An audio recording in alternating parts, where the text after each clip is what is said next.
కార్మిక రైతాంగ సమస్యలపై గుంటూరు కలెక్టరేట్ వద్ద వామపక్షాలు సోమవారం జైల్ బరో కార్యక్రమాన్ని చేపట్టాయి. ఈ కార్యక్రమంలో వాళ్ళు కలెక్టరేట్ వద్ద బైఠాయించి ప్రభుత్వ ప్రజా వ్యతిరేక విధానాలని ఖండిస్తూ నిరసన వ్యక్తం చేశారు. నగరంపాలెం పోలీసులు వామపక్ష పార్టీ శ్రేణులను అడ్డుకొని స్టేషన్ కి తరలించారు. ఈ సందర్భంగా రైతు సంఘం నాయకులు హనుమంతరావు మాట్లాడుతూ కేంద్రంలో అధికారంలో ఉన్న బీజేపీ ప్రభుత్వం ప్రజా వ్యతిరేక విధానాలను ముందుకు సాగుతుందని ఆగ్రహించారు. ఇదే పద్ధతి కొనసాగితే ఉద్యమాన్ని ఉధృతం చేస్తామని హెచ్చరించారు.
కాపాడుకుందాం ప్రభుత్వ రంగాన్ని. మోడీ ప్రభుత్వం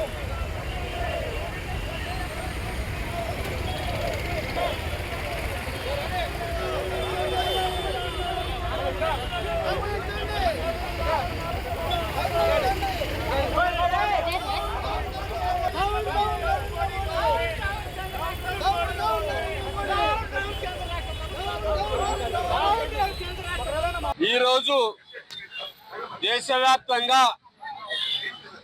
బీజేపీ ప్రభుత్వం ఎన్డీఏ కూటమి వ్యతిరేక విధానాలకు నిరసనగా సుమారు 450 రైతు సమన్వయ సంఘాలు, కేంద్ర కార్మిక సంఘాలు, అన్ని వర్గాల ప్రజలు ఇవాళ దేశవ్యాప్తంగా రోడ్డు మీదకి వచ్చి ఇవాళ ఫిట్ ఇండియా ఉద్యమాన్ని స్ఫూర్తి తీసుకొని ఇవాళ రోడ్ల మీద అన్ని చోట్ల జై బలో కార్యక్రమం చేస్తా ఉన్నాం.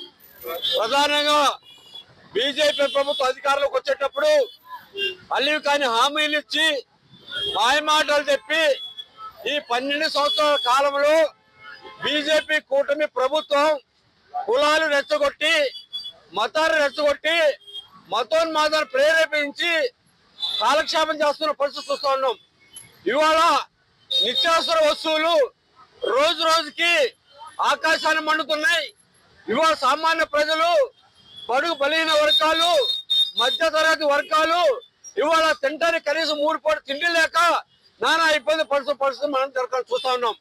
అదేవిధంగా రైతులు ఇవాళ సుమారు 12 సంవత్సరాల కాలంలో 4552 మంది, అదేవిధంగా రోజుకి సుమారు 1 రైతులు ఇవాళ రైతు కూలీలు ఇవాళ ఆత్మహత్య చేసుకున్న పరిస్థితులు కనపడుతూ ఉన్నాయి.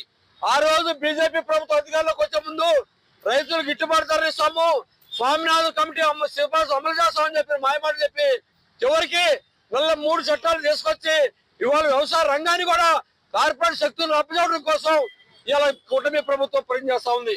అదేవిధంగా నిరుద్యోగులకి, యువతలకి సంవత్సరానికి 2 కోట్ల మందికి ఉద్యోగాలు ఇస్తామని చెప్పి ఇవాటి వరకు కనీసం 24,000 మంది కూడా ఉద్యోగాలు ఇవ్వకుండా ఈ బీజేపీ ప్రభుత్వం వచ్చిన తర్వాత 5 లక్షల పరిశ్రమ మూతపడి ఇవాళ 18 లక్షల మంది కార్మికులు రోడ్డు మీద పడి ఇవాళ ప్రభుత్వ రంగ సంస్థలు మాత్రం ప్రైవేటీకరణ అయ్యి ఇవాళ అవుట్ సోర్సింగ్ విధానం పెరిగిపోయి ఎవరికి కనీసం వేతనాలు లేకుండా, కనీసం వేతనం సుప్రీంకోర్టు చెప్పినా కూడా సమాన పనికి సమాన వేతనం ఇవ్వాలి, కనీసం వేతనం 20,000 రూపాయలు అని చెప్పి చెప్పినా కూడా ఈ కూటమి ప్రభుత్వం ఎక్కడ పట్టించుకోవట్లేదు.